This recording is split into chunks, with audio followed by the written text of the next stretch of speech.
जब मैं स्कूल में था तो चैप्टर नंबर 42 था शायद बायोलॉजी जूलॉजी के क्लास में, रिप्रोडक्शन, एंड हमारे टीचर ने स्किप कर दिया। हमारे जमाने में थोड़ा शर्माते थे शायद, बट शर्मा के ही इंडिया का पॉपुलेशन इतना हो गया, चलो छोड़ो।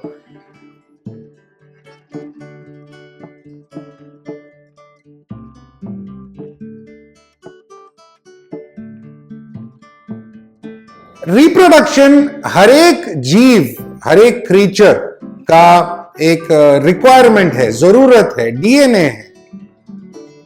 कुदरत में हर एक जीव का एक रिप्रोडक्टिव पार्टनर, मतलब आदमी का औरत, ऐसे ही मेल फिश, फीमेल फिश, ये सब कुदरती है ताकि प्रोक्रिएशन हो, मतलब और उसका स्पीशीज का बढ़ोतरी हो या बढ़ावा हो, एंड रिप्रोडक्शन होने से ही होता है।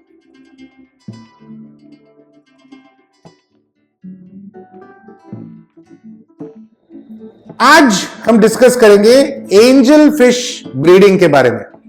काफी सारे पॉइंट्स हैं, मैं डिटेल में नहीं जाने वाला हूं, सिर्फ पॉइंट्स बताने वाला हूं। आगे जाके हम डिटेल वाले वीडियोस बनाएंगे। अभी सिर्फ एक ओवरव्यू या एक ओवरऑल अंडरस्टैंडिंग लेंगे, फिर बाद में ब्रीडिंग का पार्ट बाय पार्ट में एक सीरीज जैसा मैं समझाता हूं। बहुत जल्दी डिस्कस ब्रीडिंग के बारे में भी करेंगे, ठीक है।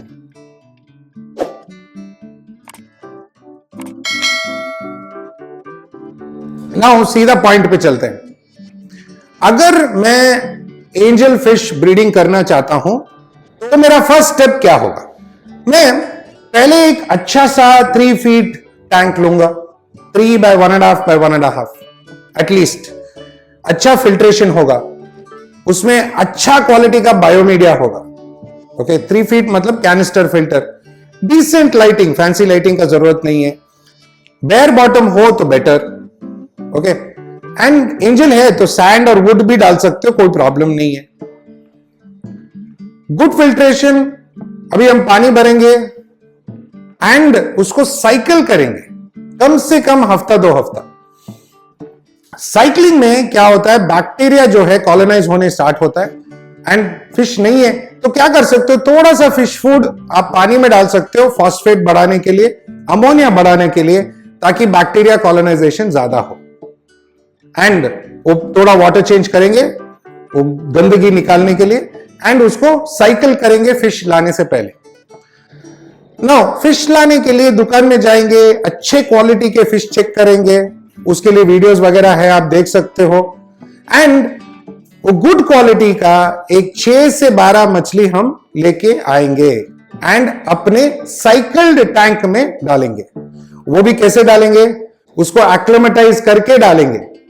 टैंक का पानी और जो पैकेट का पानी एक्लिमेटाइज करेंगे।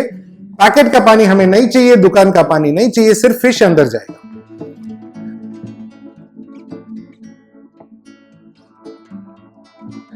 ये फिश को हम अच्छा गुड क्वालिटी का खाना खिलाएंगे, पानी साफ रखेंगे, अमोनिया नहीं होना चाहिए पानी में, नाइट्रेट 0 होना चाहिए, रेगुलर वाटर चेंज करेंगे, टेम्परेचर करेक्ट रखेंगे, एंड उनको हेल्थी रखेंगे। जब उनको हेल्थी रखेंगे तो वो ऑटोमेटिकली वो जो ग्रुप आप लेके आए हो उसमें एक मेल एक फीमेल डिवाइड करेगा अपने आप को।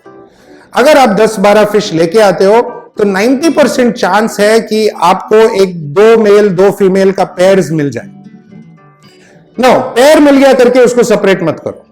पहले अगर आप पेयर्स बन रहे हैं तो एक ड्रिफ्टवुड डालो या ग्लास का टुकड़ा डालो, स्लेट का टुकड़ा डालो, जो बहुत सारे, या ब्रीडिंग कोन डालो, बहुत सारी चीजें हैं जो आप यूज कर सकते हो, डालो, और वो फिश उसमें अंडा डालेगा, डालने दो। यूजुअली देखा गया है कि फर्स्ट बैच या फर्स्ट टाइम जब अंडा डालते हैं ठीक से फर्टिलाइज नहीं होता है, वो पूरा व्हाइटिश हो जाता है, फिश खा लेता है उसको या दूसरे फिश खाते हैं। No problem, all this is fine, ठीक है। कंटिन्यू फीडिंग द फिश, एक और बार अंडा डालने दो, फर्टिलाइज होने दो, देखो क्या होता है, ठीक है। देन वो ब्रीडिंग पेयर जब सेट हो जाता है उसको अलग ब्रीडिंग टैंक में सेट करो। नो एंजल के लिए ब्रीडिंग टैंक बेस्ट साइज है 2x1 या 2x1.5, very good size. When you separate करके उसको अच्छा खाना खिलाओ दोनों को, फिर ब्रीडिंग कोहन या स्लेट या ग्लास का टुकड़े पे वो फिर से अंडा डालेंगे, एंड इस बार आपको सक्सेस ज्यादा मिलेगा, बिकॉज फिश को मेल फीमेल वो इमेच्योर रहते हैं। छोटे से आपने लेके आए दुकान से, उसको बड़ा किया, इमेच्योर है, उनको प्रैक्टिस नहीं है। ना प्रैक्टिस के बारे में मैं क्या समझाऊं, हर चीज के लिए प्रैक्टिस चाहिए होता है, बच्चा पैदा करने के लिए भी ना थोड़ा प्रैक्टिस होगा, उनको आइडिया मिलेगा कि हाँ ऐसा फर्टिलाइज करना चाहिए, ऐसा होना चाहिए, तो वो बेटर करेंगे। तो जब आप सेपरेट करोगे टैंक में, तो वहां पे जब वो अंडा डालेंगे तो फर्टिलाइजेशन अच्छा होगा, एंड 2-3 दिन में आपको अंडे में मूवमेंट दिखेगा। ठीक है, पेरेंट्स क्या करेंगे, उसको हवा मारते रहेंगे, मुंह से हवा या पानी जो भी बोल सकते हैं, वो क्लीन करते रहेंगे, और अगर अंडा गिर जाता है वापस उठा के वापस डालेंगे। बहुत केयरिंग पेरेंट्स है। नाउ एंजल्स सिक्लिड्स होते हैं, बहुत केयरिंग है, तो very caring parents. Now important है जब ब्रीडिंग टैंक में आप canister filter, hang on back filter वो सब यूज ना करें, सिर्फ स्पॉन्ज फिल्टर यूज करें, बहुत इंपॉर्टेंट।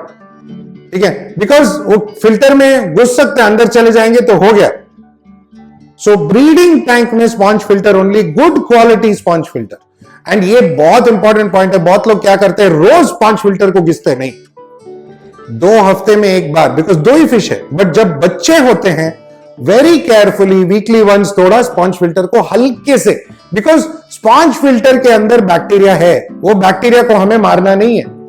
एंड हमेशा प्लीज स्पॉन्ज फिल्टर को सिर्फ और सिर्फ टैंक के पानी से ही धोए, बहुत जरूरी है।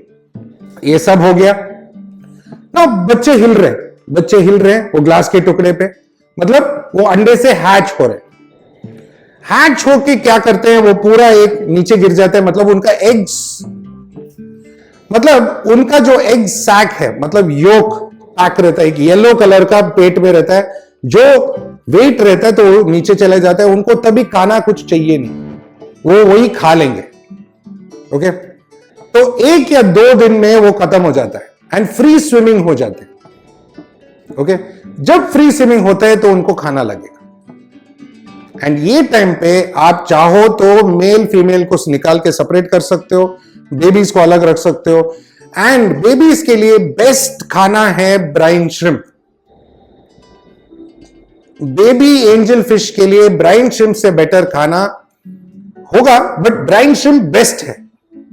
और भी है, आर्टेमिया है, ये है, वो है, but brine shrimp easy to make, घर में बना सकते हैं, बहुत ही न्यूट्रिशियस। हाँ, एक योग दे सकते हैं, अपना जो अंडा है उसका योग दे सकते हैं, थोड़ा बहुत पाउडर फूड, बट वो सब ज्यादा खा नहीं सकता है। Brine shrimp best, because brine shrimp move करता है, फिश भी उसको जाके पकड़ता है।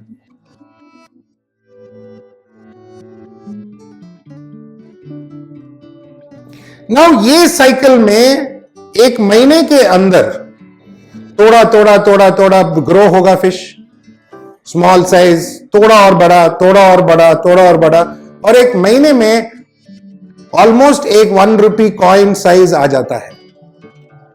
एंड ये डिपेंड होता है आपके खाने के बिना पर, आप कितना अच्छा खिला रहे हो उसको, उसके ऊपर डिपेंड होता है। And about 45 days to 60 days में अच्छा डिसेंट साइज 2 रुपी कॉइन ऐसा साइज आता है, एंड दैट इज व्हेन वो वापस शॉप में जाता है। ठीक है, वो सेल होता है, या आप अपने दोस्तों को दे सकते हो, या जो भी करना है आप कर सकते हो। नाउ इंपॉर्टेंट पॉइंट है कि पीएच 6.5 to 6.9 हो, टेम्परेचर 26 पे हो, हीटर रखो 26 पे मेंटेन करो, और थर्मोमीटर भी रखो, चेक करो हीटर का टेम्परेचर। हीटर उल्टा सीधा जा रहा है, प्रॉब्लम होगा।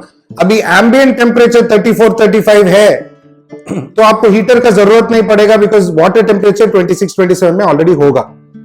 एंजल्स का ट्रिक है, अगर 28 डिग्रीज में पानी है तो बच्चों का इम्यूनिटी ज्यादा होगा, अगर 25 to 26 में है तो लाइफ स्पैन ज्यादा होगा।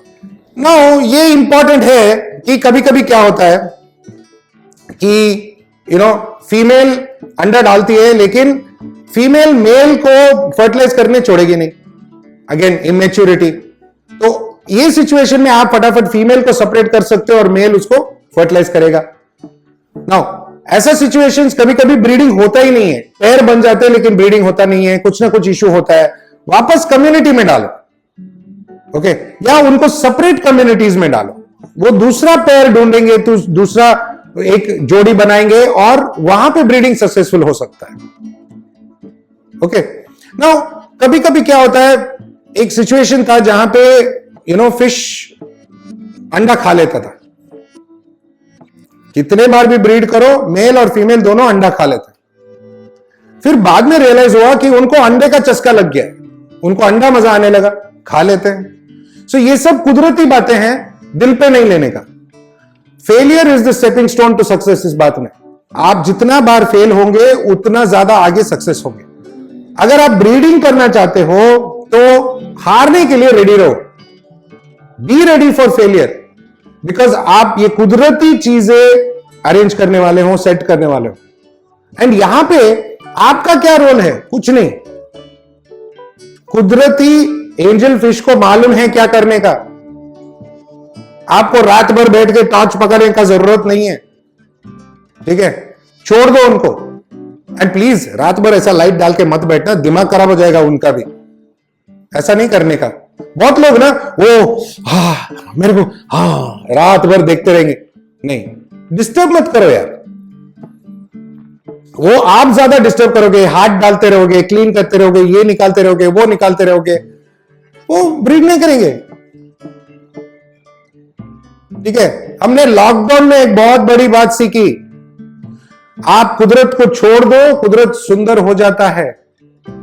तो ये सब ब्रीडिंग रीडिंग टेक्निक में सिंपल, जितना आप टैंक को कवर कर सकते हो, जितना उसमें थोड़ा बहुत अंधेरा हो सकता है, ज्यादा लाइटिंग नहीं, लोग चलने का जगह नहीं, ये सब छोटी छोटी बातें हैं जो इंपॉर्टेंट है, जो यूजफुल है। मतलब सेक्लूडेड एरिया, प्राइवेट एरिया अच्छा लगता है उनको, दे ब्रीड बेटर। नो, ये क्वेश्चन हमेशा आता है कि कितना बेबीज आएगा, वो सब काउंट मत करो, वो गलत है। 4 आता है तो खुश रहो, 40 आता है तो खुश रहो, ठीक है। बट एवरेज है, तो 50 से 100 तक आता ही है, depending on how you take care of the fish. आप फिश को कितना हेल्थी रखते हो, कितना वाटर कंडीशंस अच्छा रखते हो, टेम्परेचर, पीएच वो सब अच्छा रखते हो, उसके बिना पे बेबीज ज्यादा होंगे, मजा आएगा ना। मैंने कहा था कि वाटर चेंज बहुत जरूरी है। आइडियली अगर बेयर बॉटम है तो बेस्ट है ब्रीडिंग के लिए भी। तो जो भी कचरा करते हैं, जो खाना खाते हैं और कचरा करते हैं, वो निकाल दो। मतलब 10, 15, 20% daily and 30 to 40% weekly water change करना ही करना है, इंपॉर्टेंट है ना। जब बच्चे हैं तो वाटर चेंज करना बहुत थोड़ा डिफिकल्ट होता है, बट छोटा पाइप ऐसा कुछ यूज करके हल्के से करना जरूरी है। कचरा निकालो, कचरा निकालो, टैंक अच्छा रहेगा, फिश हेल्थी रहेगा। ये सब छोटे छोटे नुस्खे हैं एंड ये सब हम डिटेल्ड में बात करेंगे हमारे अगले आने वाले वीडियोस में, जिसमें हम पार्ट बाय पार्ट करेंगे। पहले ब्रीडिंग का सेटअप, फिर ब्रीडिंग, फिर बच्चे कैसे ग्रो होते हैं, ये सब हम पार्ट बाय पार्ट डिस्कस करेंगे, देखेंगे वीडियो में। एक इंट्रोडक्शन समझो, ओके। सो मैं आशा करता हूं ये जो क्विक पॉइंट्स वगैरह है आपको यूजफुल हुआ, फायदेमंद रहा। एंड आप अगर ब्रीडिंग स्टार्ट करना चाहोगे तो ये पॉइंट्स आप जरूर ध्यान में रखोगे। एंड ऑफ कोर्स कमेंट्स तो है ही, हर एक चीज को स्टडी करो, होमवर्क करो, जल्दी मत रहो कि हां मयूर सर ने बोला है कि कल ब्रीडिंग शुरू करना है, ठीक है, नहीं। अगर आज आप डिसाइड करते हो तो 1 महीना लगाओ, एजुकेट योरसेल्फ, ऑल ऑप्शंस देखो, सब तरीके का इंफॉर्मेशन पढ़ो, फिर बाद में उस पे उतरो, ओके। नाउ हमेशा की तरह मेरे तरफ से, असिस्टेंट डायरेक्टर पूजा मैडम के तरफ से, मेरे पूरे टीम के तरफ से आप सबको थैंक यू, नमस्ते, खुदा हाफिज, शब खैर एंड सत श्री अकाल। बहुत जल्दी एक डिस्कस ब्रीडिंग पे भी स्टार्ट करने वाला हूं सीरीज, वो भी आप देखने वाले हो। और भी बहुत सारे वीडियोस आने वाले हैं। एंड ऑफ कोर्स जितने भी लोगों ने मेरे बर्थडे को विशेस किए थे, आप सबको बहुत thank you, thank you, thank you, thank you, thank you, thank you, thank you so much. आप सबका प्यार, आप सबका विश्वास मुझे और आगे ज्यादा काम करने के लिए प्रोत्साहित करता है। तो ऐसे ही मैं वीडियोस बनाते रहूंगा, इंटरेस्टिंग टॉपिक्स पे लेते आते, इंटरेस्टिंग टॉपिक्स पे डिस्कशन चालू रहेगा और हम मिलते रहेंगे। एंड अगली वीडियो तक bye bye, see you, tata, sayonara.